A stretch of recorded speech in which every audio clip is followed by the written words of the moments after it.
Bismillahirrahmanirrahim. Alhamdulillahil afu yaghfiruz dzunuba wa yamhu wa yatubu ala man taba wa ya'fu. Asyhadu an la ilaha illallah wahdahu la syarika lahu alladzi dinuhu ya'lu wa asyhadu anna sayyidana Muhammadan abduhu wa rasuluhul mad'u. Allahumma salli wa sallim wa barik ala sayyidina Muhammadin sahibis sumuwi wal ulu wa ala alihi wa sahbihi wa man lahu yanhu, amma ba'd. Yang kita hormati dan kita cintai para habaib, para syaraif dan para alim ulama, guru-guru agama, para muhibbin, hadirin dan hadirat rahimakumullah. As-sani was-samanun min asma'illahil husna al-afu. Yang ke-82 daripada asma'illah al-husna yaitu al-afu.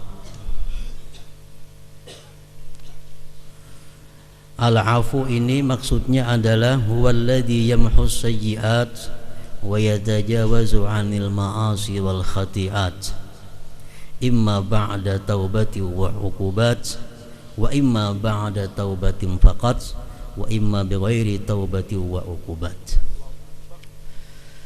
Al-afu artinya dialah Tuhan yang menghapuskan segala kejahatan hambanya dan memaafkan dari segala maksiat dan kesalahan. Yang demikian itu ada kalanya sesudah si hamba tadi bertobat dan mendapat hukuman, dan ada kalanya kemaafannya itu sesudah tobat tanpa dihukum, dan ada kalanya kemaafan yang diberikannya itu tanpa melalui tobat dan tanpa melalui hukuman. Para muhibbin rahimakumullah, seringkali kita terjemahkan ini al-afu dengan terjemah yang maha pemaaf. Yang maha pemaaf. Allah memberikan maaf kepada kita bisa sesudah diberi hukuman. Sesudah kita tobat, kita diberi hukuman, lalu dimaafkan. Ada yang cuma tobat tanpa dihukum langsung dimaafkan. Ada yang tidak tobat, tidak dihukum, langsung dimaafkan oleh Allah Subhanahu wa taala. Nah, ini adalah al-afu yang maha pemaaf. Firman Allah Subhanahu wa taala, wa idh wa'adna Musa 40 lailah thumma istakhadhtumul ijla min ba'dihi wa antum zalimun thumma 'afawna 'ankum min ba'di dzalik la'allakum tashkurun. Ini contoh Allah memaafkan kepada mereka sesudah mereka tobat dan diberi hukuman. Ketika Allah menjanjikan kepada Nabi Musa 40 malam, kemudian mereka Bani Israel menjadikan anak sapi sebagai Tuhan, dan kalian itu adalah zalim, kemudian kami maafkan daripada kalian sesudah yang demikian itu, agar kamu menjadi orang-orang yang bersyukur. Diceritakan dalam kitab-kitab tafsir, Nabi Musa ini sesudah menyeberang laut dengan rombongan Bani Israel dan dikepung oleh Fir'aun dan kawan-kawan. Nabi Musa sampai di seberang, laut ini kembali menyatu, akhirnya Fir'aun dan rombongannya tenggelam. Nabi Musa sampai di seberang membawa jemaah puluhan ribu, ada yang mengatakan di atas 70.000 orang. Nah, sesudah sampai di seberang, ini umat Nabi Musa minta kepada Nabi Musa agar ada kitab pedoman. Ini wahai Musa, kita ini perlu minta kepada Allah kitab pedoman hidup kita. Lalu Nabi Musa alaihissalam minta kepada Allah kitab pedoman, dan dijawab oleh Tuhan, kitab pedoman itu nanti ambil di Jabal Tursina dan engkau berkhalwat di sana, munajat di sana selama 40 malam berturut-turut. Nah, Nabi Musa berangkatlah ke Gunung Tursina itu, munajat di sana 40 malam. Selama Nabi Musa meninggalkan umatnya 40 malam ini, umat yang ditinggalkan tahu-tahu menyembah anak sapi sebagai Tuhan. Nah, Nabi Musa begitu sampai 40 malam dan pulang ke kampungnya, ke rombongannya, ke kelompoknya, ternyata sebagian ada yang mengatakan berpuluh-puluh ribu lebih sudah yang pindah menyembah sapi, ijil, anak sapi. Nah, sesudah itu mereka ini diberikan mau'izah, nasihat oleh Nabi Musa, dan orang-orang yang menyembah sapi tadi akhirnya tobat kepada Allah dan mereka siap menerima hukuman. Hukumannya apa? Hukum bunuh. Akhirnya orang-orang yang menyembah sapi itu dibunuh oleh mereka yang tidak menyembah sapi. Jadi siapa yang tidak menyembah sapi itulah yang membunuh orang yang menyembah sapi. Sesudah mereka tobat, sesudah mereka ini dihukum, dibunuh, akhirnya dimaafkan oleh Allah Subhanahu wa ta'ala kelakuan-kelakuan mereka selama ditinggalkan oleh Nabi Musa alaihissalam tadi. Nah, ini diberikan hukuman, tobat dulu, diberikan hukuman, hanyar, dimaafkan oleh Allah. Ini untuk umatnya Nabi Musa alaihissalam. Para muhibbin rahimakumullah. Kemudian firman Allah Subhanahu wa ta'ala, uhilla lakum lailatas siyamir rafathu ila nisaikum hunna libasul lakum wa antum libasul lahun alimallahu annakum takhtanuna anfusakum fataba alaikum wa afa ankum fal ana bashiruhun ila akhir.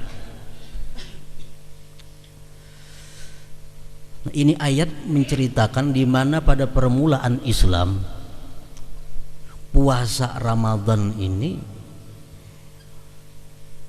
sahur, nah kayaknya maghrib buka puasa, sesudah sembahyang isya ada boleh lagi makan minum sampai seterusnya.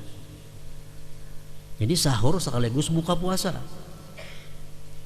Kalau sudah sembahyang isya itu kada boleh lagi makan, kada boleh lagi minum, kada boleh lagi berkumpul, berhubungan suami istri.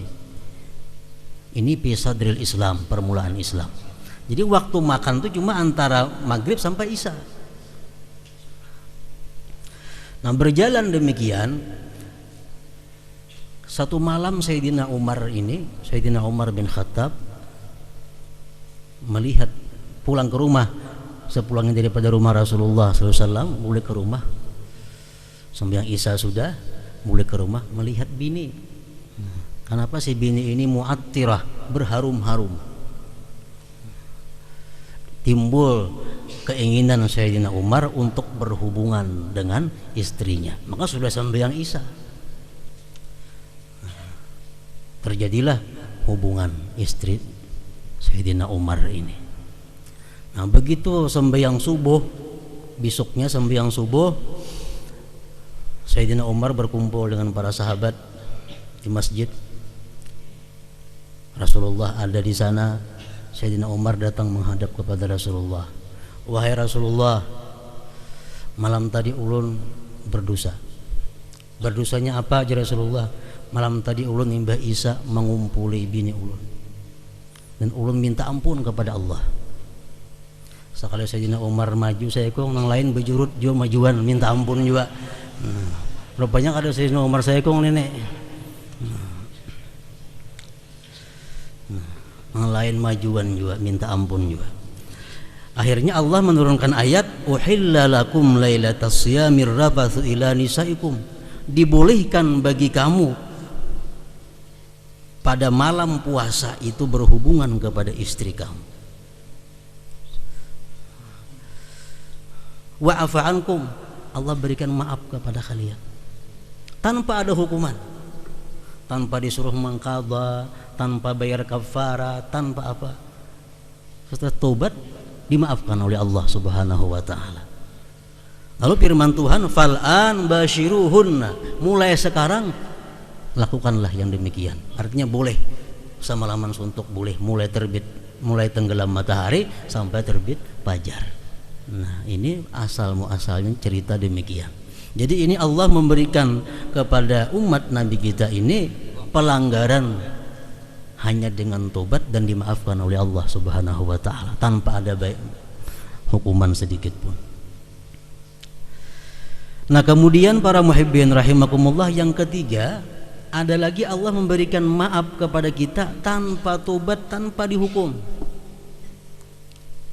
Walaupun kita kada tobat, dimaafkan oleh Allah Subhanahu wa taala. Contohnya apa? Makan, minum, bersetubuh di siang hari bulan puasa dalam keadaan lupa. Dalam keadaan kada ingat. Makan siang, untung habis sepiring, mariga, nah aku puasa tadi, dimaafkan oleh Allah Subhanahu wa taala. Kada bayar hukuman apa-apa, puasa diteruskan. Nah, ini al-afu, Allah Maha Pemaaf. Allah Maha Pemaaf. Kal akli wasyurbi wal jima' nahara Ramadan nasiyan saumah, tapi asal lupa puasanya.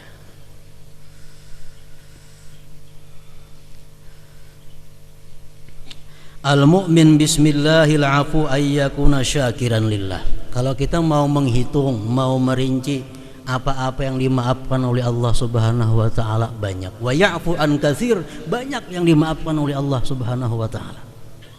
Kita memandang yang haram, itu kita pandang yang haram, kita palingkan pandangan kita, memandang yang sebentar itu dimaafkan oleh Allah Subhanahu wa taala. Dimaafkan oleh Allah Subhanahu wa taala. Wa ya'fu an katsir, banyak yang dimaafkan oleh Allah. Nah, al-mu'min bismillahil afu ayyakuna syakiran lillah.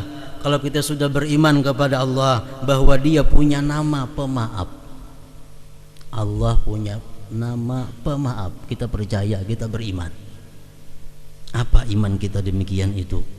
Ayyakuna syakiran lillah, mestinya kita bersyukur kepada Allah Subhanahu wa ta'ala. La'allakum tashkurun, agar kalian bersyukur.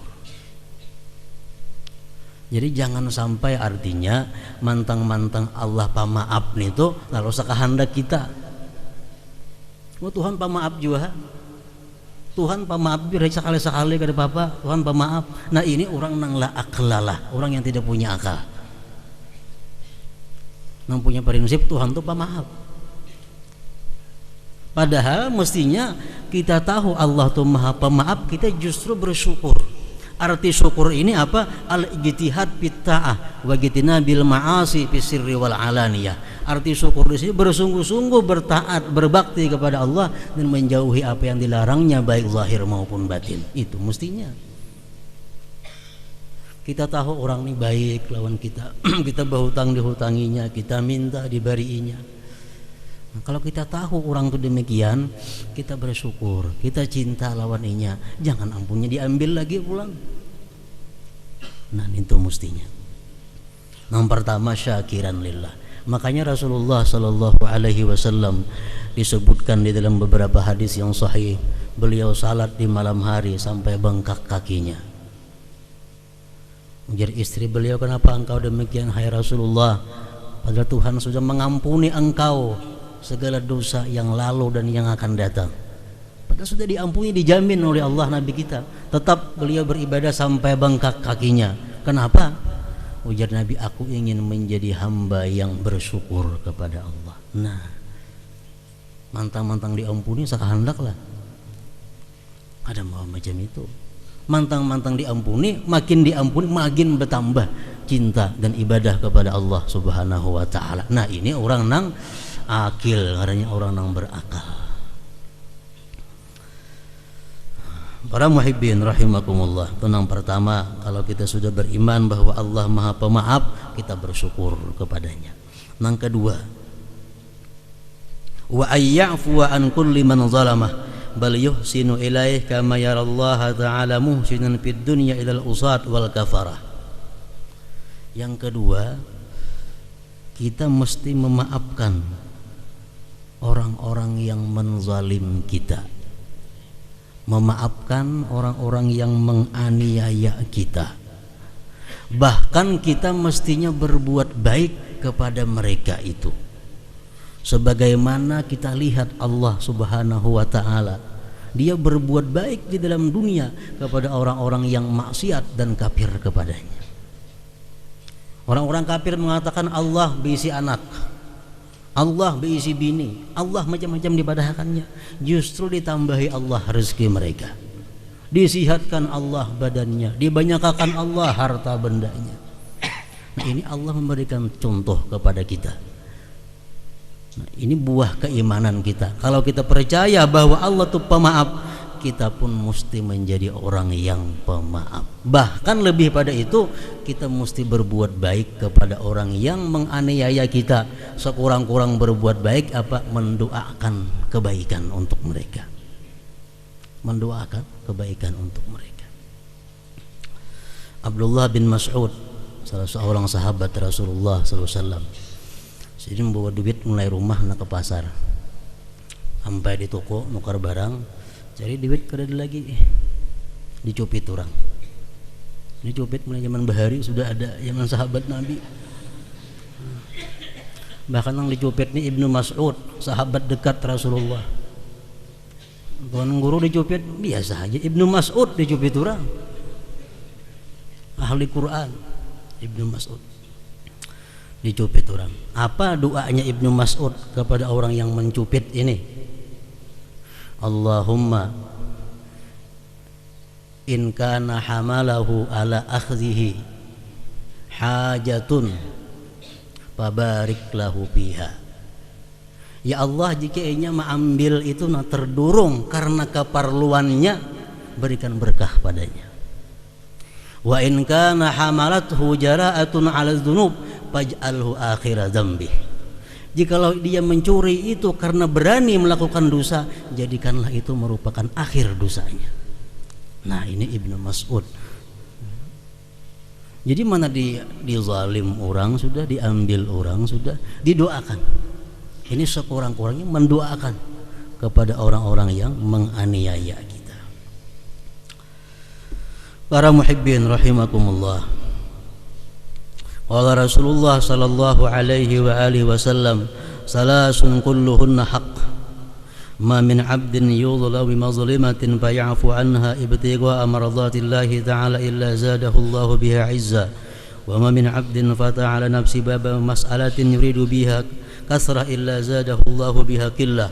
Wa ma min 'abdin a'ta 'atiyah yabtaghi biha wajha Allah ta'ala illa zadahu Allahu ta'ala biha kasrah. Ujar Nabi, ada 3 yang pasti. Nabi berpasti. Ada 3 perkara yang ketiga-tiganya itu pasti.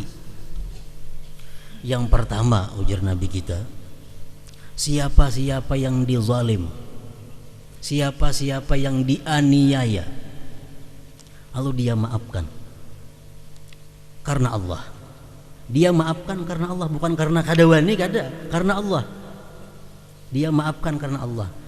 Pasti Allah jadikan orang ini mulia di dunia dan di akhirat. Nabi itu berpasti. Sirin kada berpasti aja sudah pasti, apalagi sirin berpasti. Pasti dimuliakan Allah dunia dan akhirat. Dan yang kedua, siapa-siapa yang meminta-minta, mengemis untuk memperbanyak, minta tapi untuk memperbanyak, diisi sudah ada anak minta lagi, pasti Allah pakirkan dia. Allah pakirkan dia. Siapa-siapa yang memberi karena Allah, pasti Allah banyakkan hartanya. Pasti.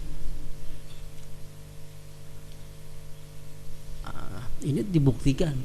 Nabi kita pasti terbukti.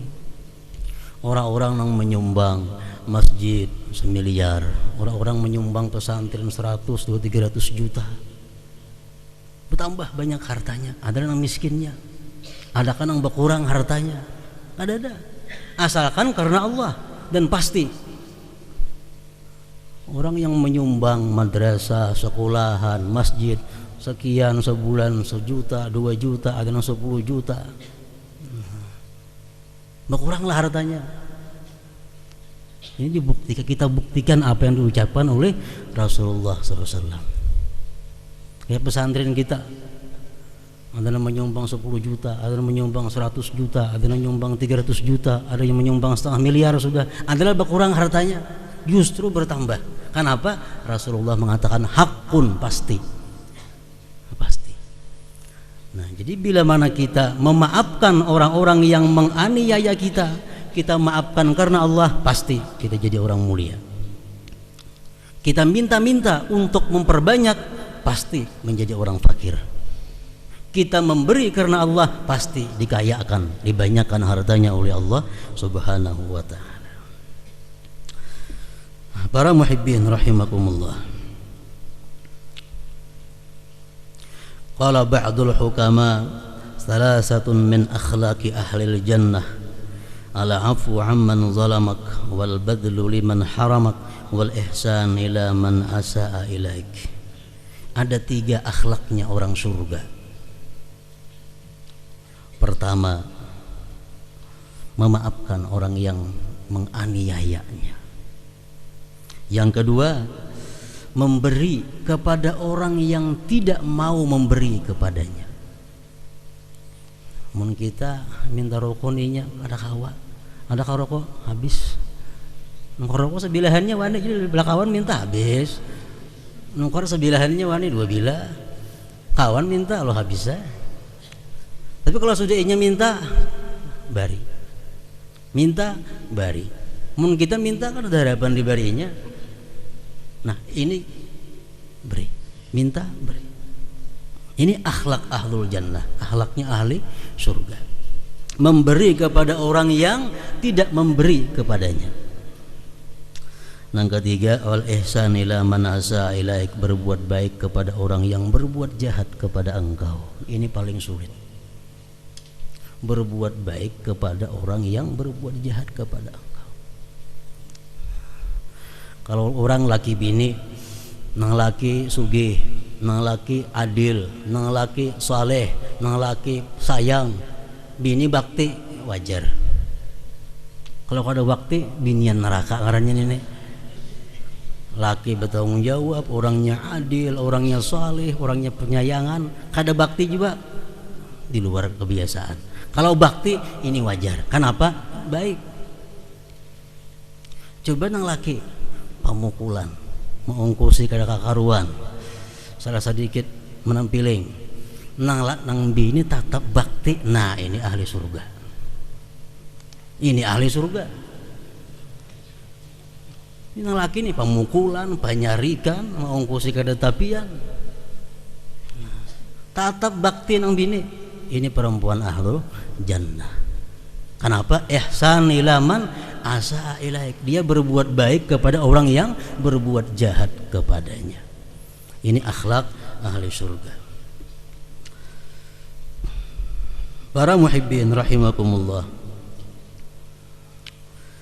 di padang mahsyar nantinya dikumpul seluruh manusia, ada pengumuman dari malaikat, hendaklah bangun, hendaklah maju orang-orang yang mulia, ahlul fadl, hendaklah maju. Maju sedikit orangnya, ada banyak maju. Begitu maju disuruh langsung masuk surga. Udkhulul jannah sira'a, masuk surga segera. Sesampai di surga, kenapa kalian masuk surga? Lekasnya orang masih abut lagi di situ macam-macam. Ujarnya, kami ada 3 hal yang kami lakukan dalam dunia yang berhubungan dengan masyarakat, dengan sosial. Yang pertama, bila mana kami dizalim, dianiaya, kami sabar. Bila mana kami dijahati, kami maafkan. Bila mana kami diganggu, kami kada melawani. Bila mana wa idza juhilna, bila kami dijahili, kami diganggu, kami kadang melawan. Ini 3 yang menyebabkan mereka lebih terdahulu daripada yang lain masuk surga. Dizalim orang, sabar. Dijahati orang, dimaafkan. Diganggu orang, kadang melawani. Juhila, jahil. Bila dijahili orang, berarti kalau kita mengganggu orang, itu kita orang jahil. Ngarannya Nabi kita mengatakan, kita ini mengganggu orang ngarannya jahil kita, walaupun kita alim, walaupun kita pintar. Bila kita mengganggu orang, Nabi kita mengatakan jahil. Melawani nang jahil, melawani orang bohong, sama artinya. Nah, wa idza juhilna, bila kami dijahili, kami ada melawani. Itu orang-orang nang siraan segera masuk ke dalam surganya Allah Subhanahu wa taala. Para muhibbin rahimakumullah. Pemaaf yang kedua daripada buah keimanan kita kepada al-afu ini. Pertama syukur, yang kedua jadi manusia yang pemaaf. Di zaman Rasulullah ada seorang laki-laki berdoa, laki-laki miskin, laki-laki fakir. Doanya bahasa kita, ya Allah, hamba kada punya harta untuk bersedekah. Hamba kada punya duit untuk bersedekah. Siapa-siapa yang menyambati hamba, siapa-siapa yang memfitnah hamba, hamba sedekahkan lawaninya. Allah mewahyukan kepada Nabi, katakan kepada itu orang, qad ghafartulah, aku ampuni dosa-dosanya. Ini bukan fakir miskin, enggak ada berduit bersedekah. Berdoa lawan Tuhan, ya Allah, siapa nam hari ini nyambati ulun, memfitnah ulun maafkan, ulun jadikan sedekah lawan mereka. Diampuni oleh Allah Subhanahu wa taala dosanya. Nah, kemudian pemaaf ini sifatnya ahli surga, sifatnya orang yang beriman. Lalawanannya apa? Nang wajib kita jauhi adalah al-hikid, pendendam. Nah, pendendam ini. Ujar Nabi kita dalam suatu hadis, al-mu'min laisa bihaqud. Orang mukmin itu kadang mau pendendam. Jangankan orang nang kada minta maaf, nang kada minta maaf pun kita maafkan. Ayo orang nyambati kita nang apakah kada akan mengurangi kedudukan kita di sisi Allah Subhanahu wa taala. Sambati orang hantu kah nang apakah, ayo ja, kada akan mengurangi martabat kita di sisi Allah asal nang menyambati jangan Allah taala. Manusia ayuha, bahkan menambah ketinggian martabat kita di sisi Allah Subhanahu wa taala asalkan kita maafkan dan kita doakan agar mereka dapat hidayah dari Allah Subhanahu wa taala. Pendendam. Nah, pendendam ini orang sudah minta maaf, maginnya kada dimaafi, maginnya enang kada minta maaf. Al-mu'min laisa bihaqud. Orang mukmin tidak ada yang pendendam. Kayak apapun dosa, kezaliman yang orang lakukan kepada kita, kalau kita bisa memaafkan walaupun inya kada minta maaf, itu anugerah yang besar diberikan Allah kepada kita. Anugerah yang besar diberikan Allah kepada kita. Pendendam ini, ujar Imam Ghazali mengatakan dan para ulama lainnya, kalau kita punya sifat dendam, kenapa kita dendam? Penyebabnya dendam itu mungkin satu, karena ada orang yang menyakiti kita, sedangkan kita kada mampu membalasnya dan kada kau memaafkannya. Dendam. Bisa juga dendam ini kita dikalahkan oleh orang lain, kita kada mampu menerima dengan lapang hati, bisa dendam. Nah, ini dosanya besar. Bahkan dendam ini merupakan induk daripada berbagai macam dosa. Kalau kita dendam lawan seseorang, apa dosa pertama yang timbul? Hasad. Kita pasti dengki kepadanya, itu pasti. Kita dendam kepada si fulan, kita pasti dalam hati kita ingin nikmat yang ada pada fulan itu habis. Kita dendam kepada si A, dendam kepada si B, kita pasti kepingin A, B itu sengsara. Nah, menghendaki kaum muslimin sengsara merupakan dosa yang besar.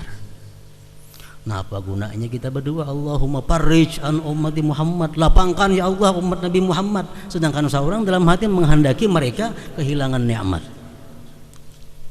Nah, ini dendam, satu hasad. Yang kedua, kalau kita dendam kepada seseorang timbul syamatah. Syamatah ini apa? Gembira kalau dia dapat musibah. Lagi hapus katulahan lu akun itu. Nah, syamatah akibat dendam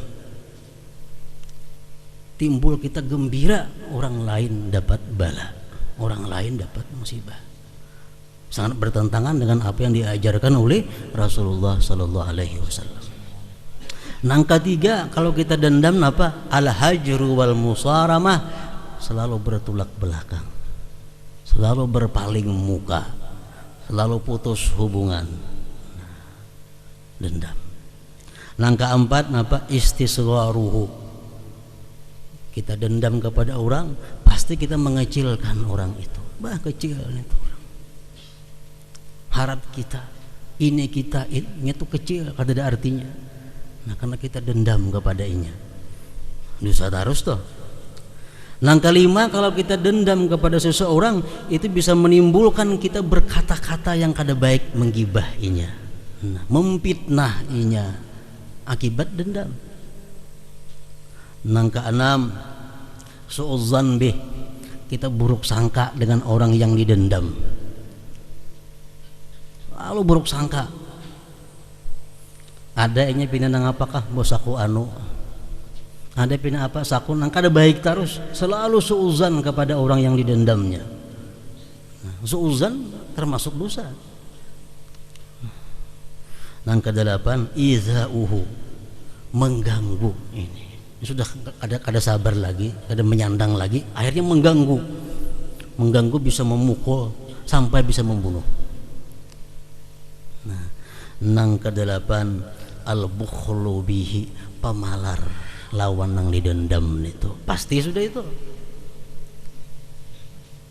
Kita didendam lawan si A, kita injam sabida, kata menjami, tak pakai aku rawa. Nah, pemalar. Jangankan sabida, cahaya lampu aja pemalarnya. Kalau kita dendam. Nang ke-10, nang ke-9, ad-du'a alaih, selalu mendoakan kada baik lawan yang didendam itu. Nah, sebuting aja pun kalah asal dendam. 9, menyirit dosa nang lain-lainnya. Makanya jar Nabi kita, al-mu'min laisa bihaqud, orang mukmin itu kada pendendam. Sebaliknya apa? Pemaaf. Nah, jadi artinya di sini nama Allah Subhanahu wa taala Al-Afu ini adalah secara kada langsung menyuruh kita supaya jadi orang yang pemaaf, jangan lakas naik darah. Ini zaman dimana orang banyak lakas emosi. Ini masa manusia banyak emosi. Sedikit orang sarik aja, di balap orang sepeda motor sarik, dicangangi orang belawas sarik. Ini masa-masa orang banyak emosi. Nah, di mana kalau kita mampu mengendalikan diri kita menjadi orang yang pemaaf, kita akan menjadi orang-orang yang dicintai oleh Allah Subhanahu wa taala. Nah, kemudian yang ke-83 di antara asma Allah Subhanahu wa taala adalah Ar-Rauf.